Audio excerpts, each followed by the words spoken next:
I just want to go to the voting deadlines in Colorado. As I understand it, a mail-in ballot in Colorado must arrive by the closing of the polls on Election Day. Is that correct?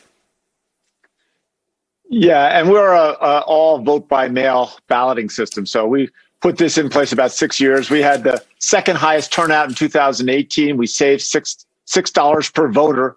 And we have this risk auditing process where we could demonstrate that there's less questionable ballots than there would be in a traditional election. And the key is it was Republican and Democratic clerks that created this back in the first term when I was governor. What is the most important issue in this Senate campaign?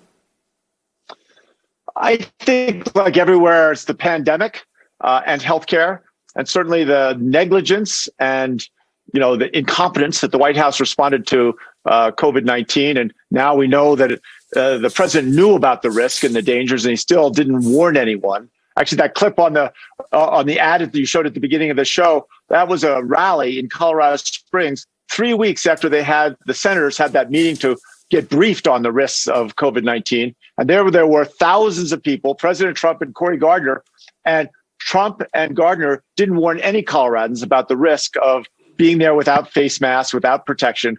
This mismanagement of COVID-19 is what people talk about all the time. And in the face of the pandemic, here's Cory Gardner and Donald Trump trying to roll back the Affordable Care Act, get rid of it now in the courts, get rid of pre-existing medical or protections for pre-existing medical conditions. We've got 2.4 million Coloradans with pre-existing conditions.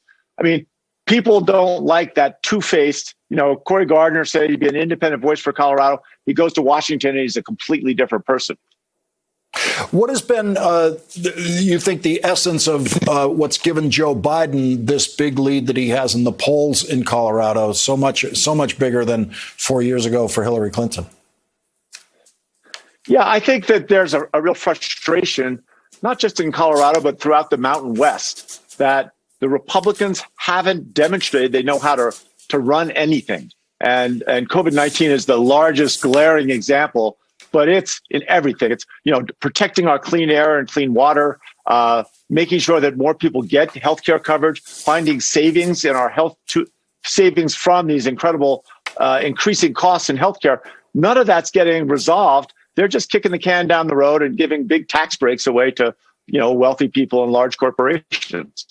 How much do Coloradans see this as a one-on-one decision, John Hickenlooper versus Cory Gardner, or do they see the party dynamics? Do you get much sense from people that Colorado voters care about which party is in control of the United States Senate?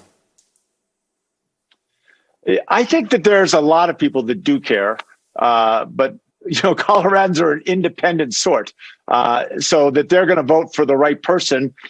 Cory Gardner and the dark money behind him has spent about $40 million mostly attacking me. Actually, just a week ago, the Ricketts family put another $1 million against me. The Ricketts family controls TD Ameritrade. They support very conservative causes all across the country. They haven't given up, but I do believe that Colorado is focused on putting a change in Washington, right? We're tired of the same old nothing happening in Washington. And I think that I've done my best to convince people that I can make a difference back in Washington, D.C. You've run statewide before. You've won statewide before. You know what it feels like. You know what the feeling is a week before the election. Here you are a week before the election. What does it feel like to you? Are you confident about your Senate race going into this election? Well, I spent most of my life in small business. And so whenever you feel too confident, you should be looking over your shoulder because there's usually something bad that could happen. So we're trying to work as hard as we can, trying to turn out the vote. I said, the last couple months I've been raising money for our victory fund, which is just to get out the vote. So people go to hickenlooper.com and they're donating money that will end up getting more people manning the phones, more phone banks, and try to make sure that everybody votes. Everybody votes.